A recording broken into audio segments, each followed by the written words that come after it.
সমাধান হারবাল এক ফাইলই যথেষ্ট। না না, ওই জন্যই তো আপনাদের কাছে আসছি। সমাধান সমাধান তো আপনারা দিবেন, এজন্যই তো আপনাদের কাছে আসা। স্যার, আমার একটা কথা জানার ইচ্ছা ছিল। বলেন না। স্যার, আপনার বয়স তো ৪৫ পার হয়ে গেছে। এতদিন পরে আপনার কেন বিয়েটা করার ইচ্ছা জাগলো স্যার? আসলে আপনার কাছে লুকায় এত লাভ নাই। আমার ফ্যামিলি ব্যবসায়ী ফ্যামিলি, আমার বাবা ব্যবসায় ছিল। তো আমিও নিয়ত করছিলাম যে ব্যবসায় নিজে স্বাবলম্বী হয়ে নিজে দাঁড়ায় তারপরে বিয়ের সাথে যদি কিছু করার লাগে সেটা করব। তো ওই দাঁড়াইতে দাঁড়াইতে সময় চলে গেছে আর কি।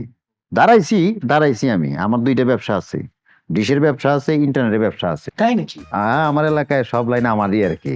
টাকা পয়সা কম নাই। কামাইছি, বুঝছেন? কামাইছি। আবার ওই মুশকিল হয়েছে, বিয়ে শাদী করতে যে ওই পছন্দ হয় না। কেমন স্যার? চোখে দেখছি তো কাট্টি না কাইফ। তো